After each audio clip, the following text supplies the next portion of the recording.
Olá! Ora, cá estou eu mais uma vez para vos falar sobre a vida e a obra de um grande autor da literatura mundial.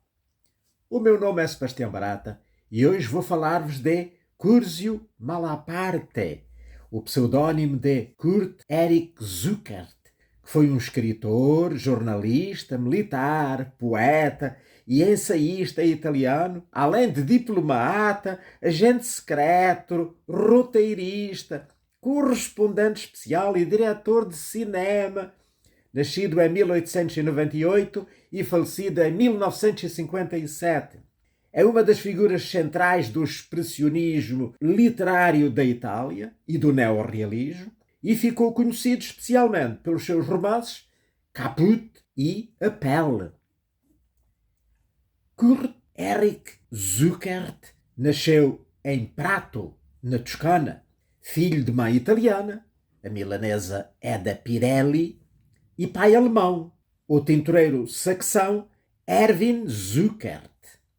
Terceiro filho de 7 irmãos, foi confiado logo após o nascimento à família do operário Milziade Baldi e a sua esposa Eugénia, que foi a sua ama de leite, e tomou conta dele durante alguns anos. Após a escolaridade obrigatória, frequentou o Liceu Estatal Francesco Ciccognini, a instituição escolar mais antiga de Prato, e a Universidade La Sapienza de Roma. Em matéria de política, Malaparte era um catavento humano. Foi republicano, nacionalista, fascista e comunista. A primeira militância política do muito jovem Kurt Zuckert foi como simpatizante anarquista e a seguir como ativista do Partido Republicano Italiano.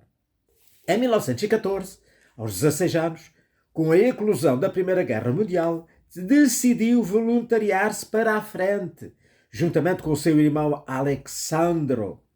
Como a Itália era neutra, alistou-se na Legião Garibaldiana, que mais tarde foi enquadrada na Legião Estrangeira Francesa. Em 1915, a Itália entrou na guerra e Kurt Zuckert conseguiu alistar-se no Exército Real. Em 1918, em Bligny, na França, foi protagonista de um evento trágico que marcaria a sua personalidade para o resto da vida.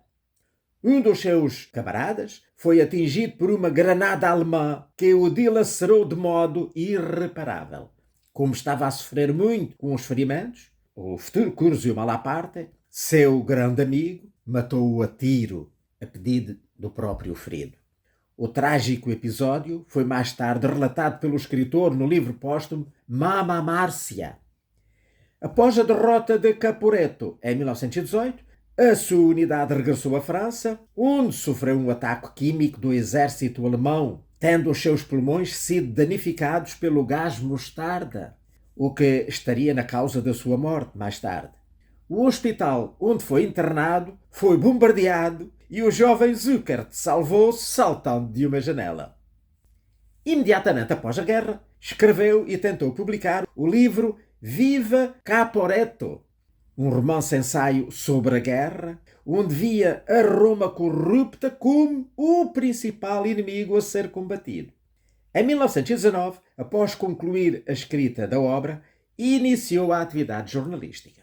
Entretanto, o romance foi rejeitado por muitos editores, acabando por ser publicado às custas do próprio autor, portanto lá em Prato, em 1921.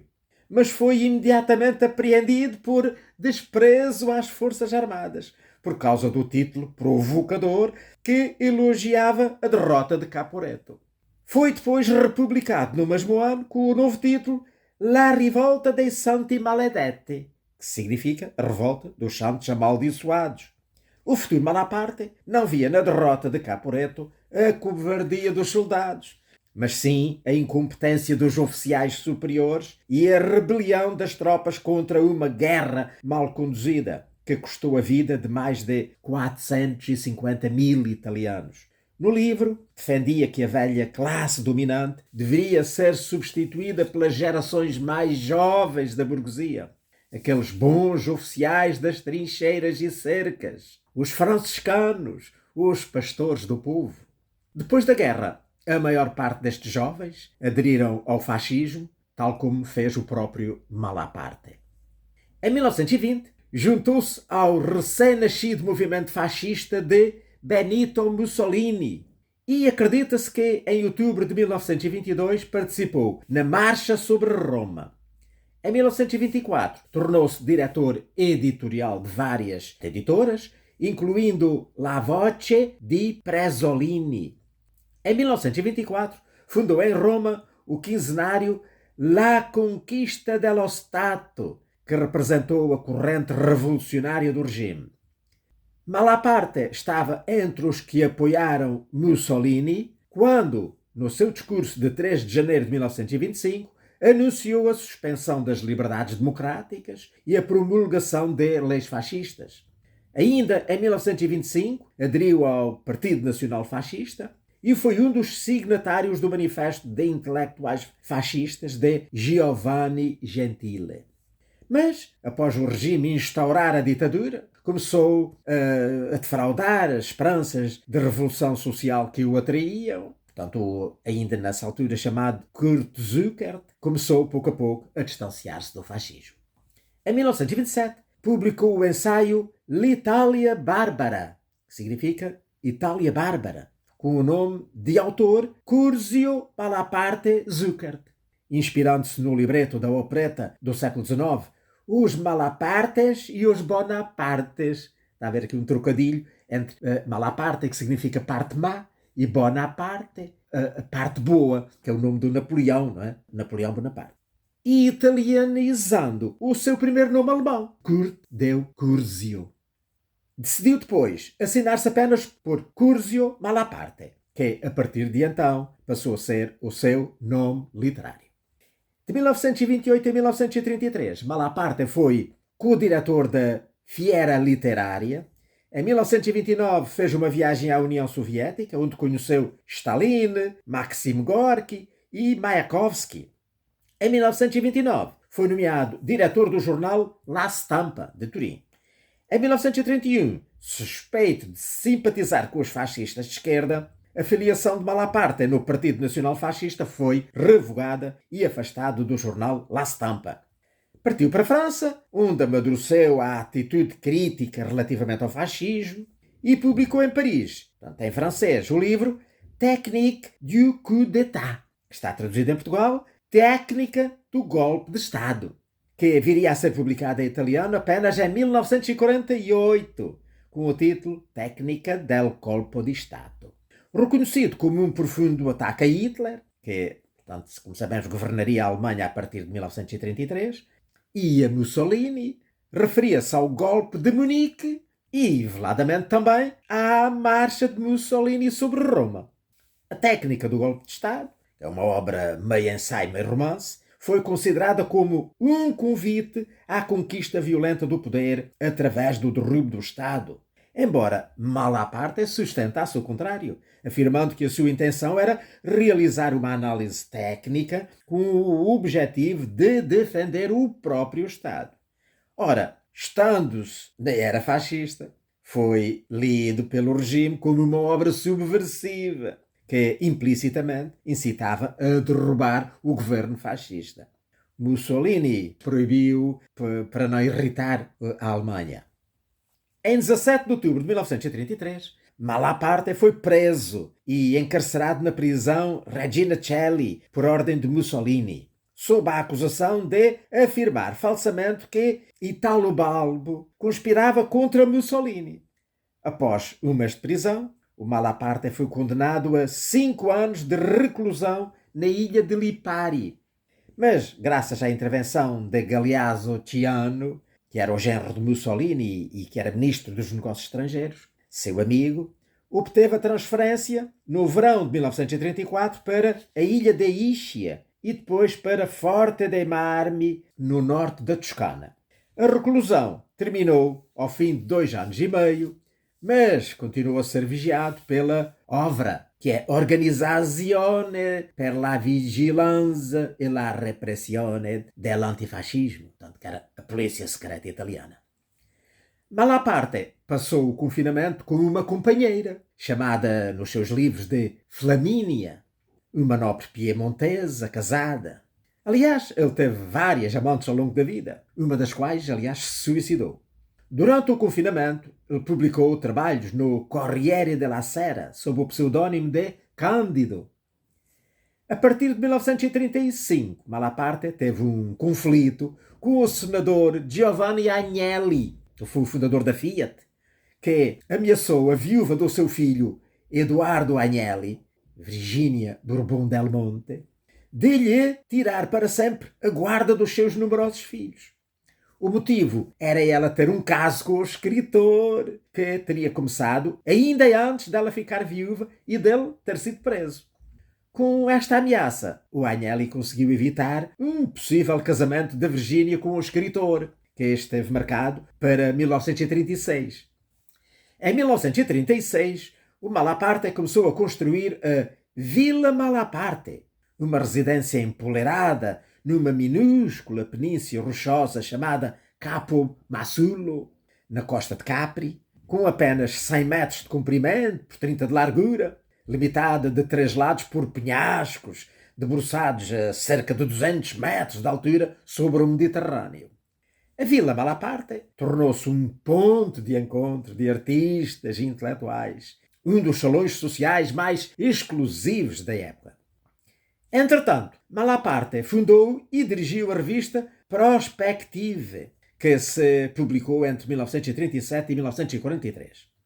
Em 1937 publicou Sangue, que em português está traduzido com o título Sangue e Prisão, um romance sobre o qual Malaparte afirmou: tenho horror ao sangue. Um horror que surge de uma experiência que não é só minha, mas de toda a minha geração. E por isso, a única que tem valor. As histórias reunidas neste volume são fruto desta experiência. E são a história das minhas primeiras intuições, descobertas e revelações das misteriosas leis do sangue. E se alguma destas páginas podem parecer cruéis, lembre-se de que eu não as recolhi para uma satisfação mórbida com imagens cruéis, mas para mostrar como se pode, através das experiências mais dolorosas, alcançar uma consciência suprema e livre de si mesmo, do seu povo e do seu tempo. Em 1939, Malaparte viajou para a África, visitando a África Oriental Italiana, especialmente a Etiópia, conquistada recentemente. Os artigos da reportagem, que durou alguns meses, foram reunidos em Viaggio in Etiópia e Altri Scritti Africani, que significaria Viagem à Etiópia e outros escritos africanos. Um volume de memórias publicado postumamente apenas em 2019. Com a entrada da Itália na Segunda Guerra Mundial, Malaparte foi mobilizado com a patente de capitão e enviado para a frente grega em setembro de 1940. Em 1941, começou a trabalhar como correspondente do Corriere della Sera. No final de março de 1941, foi para a Jugoslávia, onde era o único correspondente de guerra estrangeira a seguir as tropas alemãs, certamente devido às suas origens alemãs paternas e, portanto, conhecer bem a língua. Após a vitória do eixo, mudou-se para a Croácia, onde testemunhou a criação e organização do novo Estado da Croácia. No início de junho, recebeu ordens para chegar à fronteira romeno-soviética, quando estava a arrebentar o conflito com a URSS. Acompanhou o avanço das tropas alemãs na Bessarábia e na Ucrânia. No final do ano, regressou à Itália para passar as férias com a família e, por ter descrito de forma realista a campanha lá na URSS, foi enviado de volta para o exílio em Lipari, mas foi rapidamente depois libertado.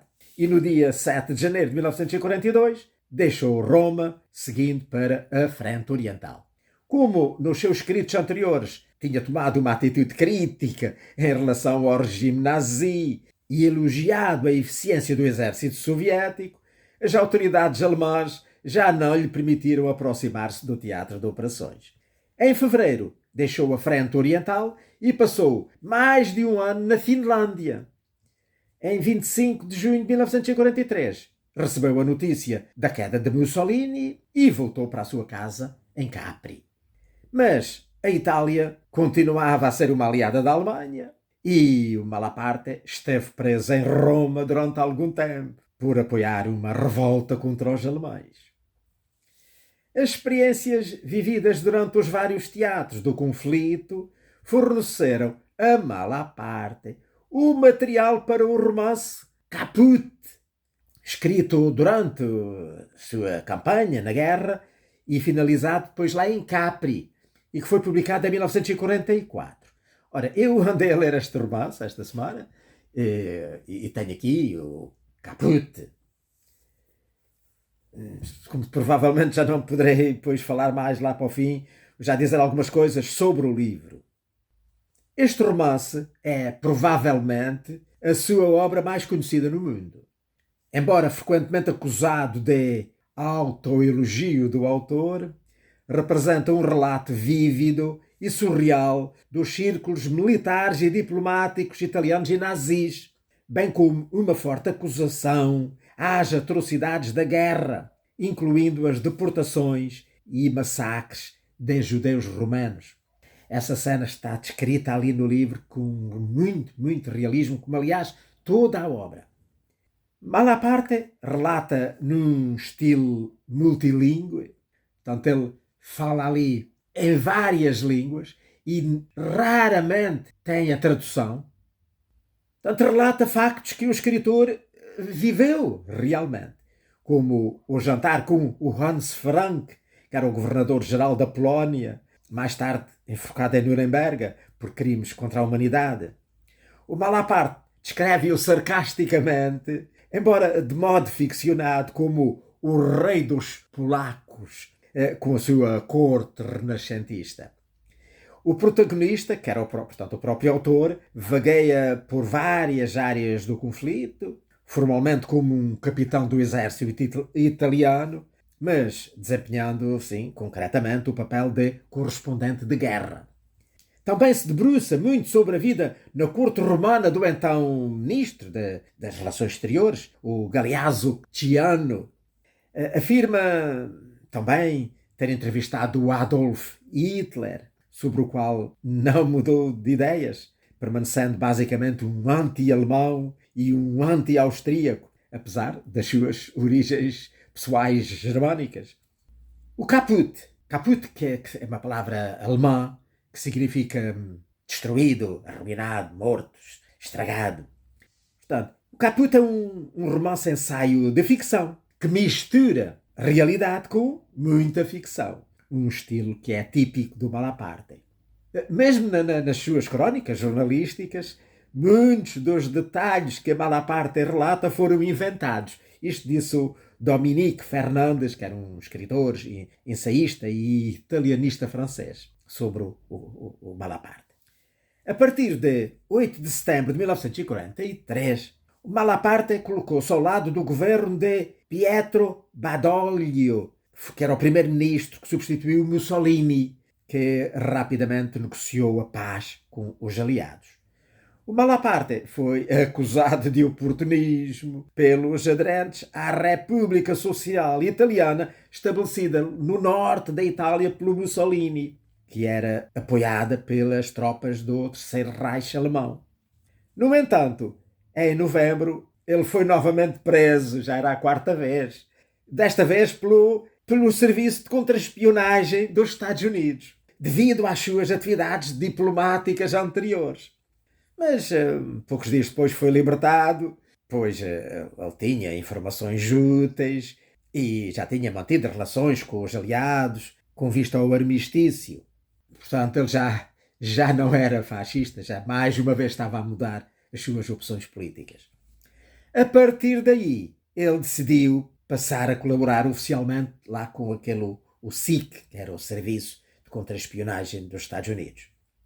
Em 1944, o Malaparte foi integrado no exército italiano do Reino do Sul como oficial de ligação do Corpo de Libertação Italiano com o Comando Aliado, com a patente de capitão.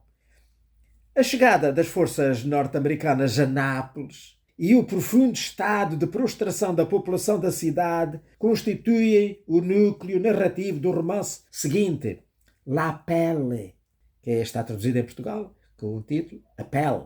Foi escrito entre 1944 e 1945 e foi publicado em 1949.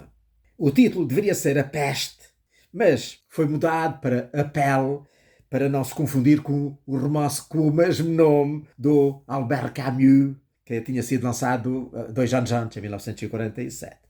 Portanto, este La Pelle é, de facto, outra grande obra do Malaparte, que também vale bem a pena ler.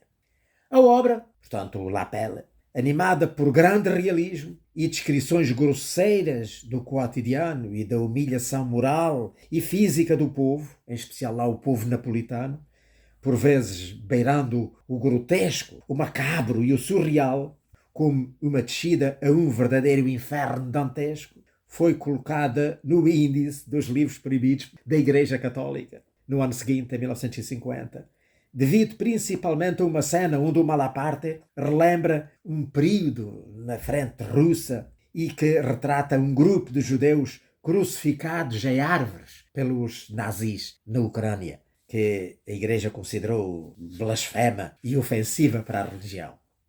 O Malaparte fez a seguinte dedicatória lá a esse livro, que é elucidativa, pela sua condenação implícita da guerra, não só desta, mas todas as guerras, que ele considera como inúteis.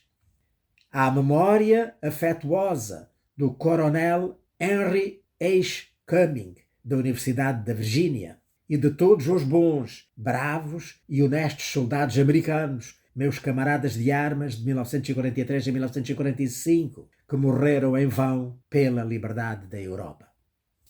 Malaparte assistiu à exposição do corpo de Mussolini na Piazza Loreto, em Milão, e aos subsequentes desacatos causados pela multidão, que ele refere tanto naquele livro A Pele, como depois no livro póstumo Mus, Retrato de um Ditador.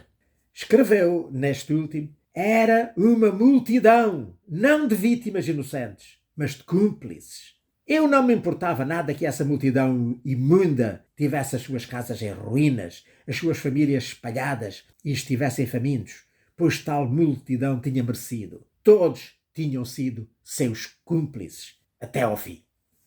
Em 1944, o seu substrato anarquista e também, enfim, camaleonista, não é? Como já vimos, levou Malaparte a aproximar-se do Partido Comunista Italiano.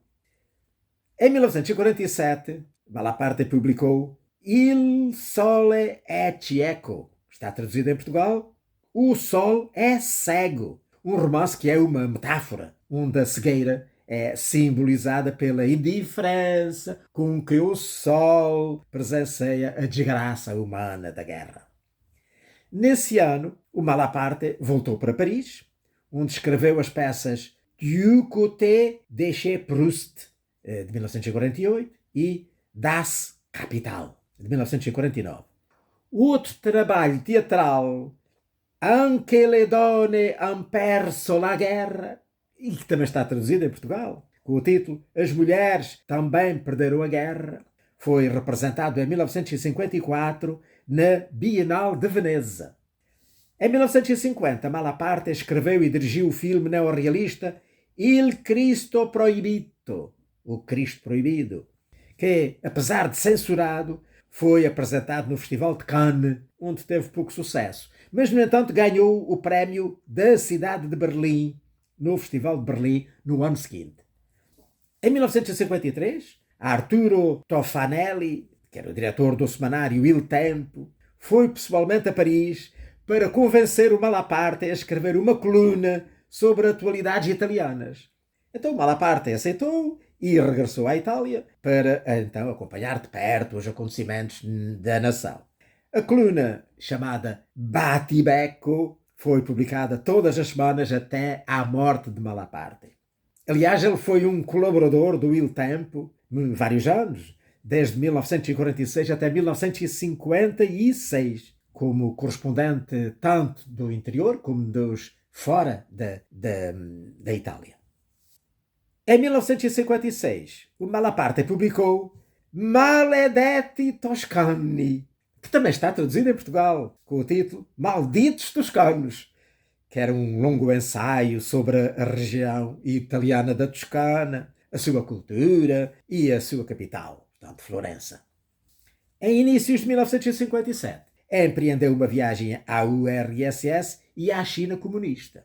Na China, viajou pelas cidades e pelo campo, observando entusiasticamente os fermentos revolucionários, fascinado pelo espírito populista e patriótico. Entrevistou Mao Tse-tung e pediu-lhe a liberdade para um grupo de padres e de cristãos presos e conseguiu que o Mao Tse-tung os mandasse libertar. Apreciou o trabalho de reconstrução do país após os danos provocados pela guerra, mas depois já não chegou a ver os futuros erros do regime maoísta. Os seus artigos enviados da China, embora louvando o socialismo, não foram publicados na Via Nuove, devido à oposição do Calvino, o Alberto Moravia, Ada Gobetti e outros intelectuais que tinham escrito uma petição para que o fascista Malaparte não publicasse numa revista comunista. Os comunistas nunca lhe perdoaram ter participado no assassínio do antifascista Matteotti em 1924 e nunca, pois, ter pronunciado, enfim, uma abjuração pública sobre o seu passado. Na verdade, devido ao seu passado fascista, as suas obras foram pouco consideradas e pouco lidas durante muitos anos. Malaparte sofria de uma doença pulmonar, que era uma pleurosia no pulmão esquerdo, que teria sido causada pelo gás mostarda lá da Primeira Guerra Mundial e agravada pelo fumo do tabaco. Na China, ele piorou muito e foi tratado com um grande carinho lá nos hospitais de Chongqing e de Pequim, mas acabou por seguir para a Itália em 11 de março, num voo pessoal acompanhado, ficando internado na clínica Sanatrix, em Roma. O material recolhido durante esta viagem foi utilizado para a publicação póstuma em 1958 de Io in Rússia e in China, que em português tem o nome Na Rússia e na China, Eu. Não percebo porque é que puseram o eu no fim, cá em Portugal. O Malaparte esteve internado lá na clínica durante alguns meses e foi oficialmente diagnosticado com um cancro do pulmão, inoperável e incurável. Foi visitado pelas mais altas figuras do país, incluindo o Presidente da República, Luigi Einaudi, deu a sua última entrevista a Sergio Zavoli, terá afirmado, ironicamente, que talvez se curasse, porque não acreditava que Deus fosse tão estúpido ao ponto de fazer o Malaparte morrer. Nos meses de doença, depois de ter sido agnóstico, e anticlerical toda a vida, embora ele fosse fascinado por figuras religiosas, aproximou-se do catolicismo. Embora haja dúvidas da parte de alguns biógrafos que sustentam que terá sido uma conversão de fachada ou então forçada. O Curzio Malaparte morreu, portanto, do cancro em 19 de julho de 1957, em Roma, com 59 anos, na presença do padre Virginio Rotondi, que o ajudou nos seus últimos momentos. De acordo com o testemunho da enfermeira, uma irmã carmelita, o Malaparte morreu depois de ser batizado na fé católica romana, abjurando o protestantismo em que tinha nascido, pelo padre jesuíta Capello, que afirmou que ele estava lúcido e consciente durante todo o ato. O Rotondi e o Capello, aqueles padres que falei, eram dois jesuítas que lhe foram enviados diretamente pelo Papa Pio XII no início de junho. Então, isto segundo o que afirmaram lá o padre Rotondi e também os irmãos do Malaparte, o Ézio e a Maria Zuckert. O corpo do Curzio Malaparte, após o funeral na Catedral de Prato, presidida pelo bispo da diocese, um senhor Fiordelli. Foi enterrado numa capela privada no cemitério monumental de Prato. Mas em 19 de julho de 1961, ou seja, no 4º aniversário da sua morte, foi solenemente trasladado para um mausoléu construído no topo do monte Lacoste, chamado pelo povo lá de Prato de Spasavento, que era uma montanha com vista para Prato, de acordo com os seus desejos. Da autoria de Malaparte foram publicados postumamente Mamma Márcia, que eu já ali atrás referi, em 1959, que era um afresco impiedoso da Europa. O Benedetti Italiani, em 1961, portanto uma coleção de escritos que o autor preparava para contrapor ao clima do Maledetti Toscani, que agora é o Benedetti. E depois o outro, aquele que também já referi, o Mus Ritratto di un dittatore. Mussolini, o retrato de um ditador, que saiu em 1999, que era um livro escrito entre os anos de 1933 e 1945, sobre a figura lá, portanto, do Duce.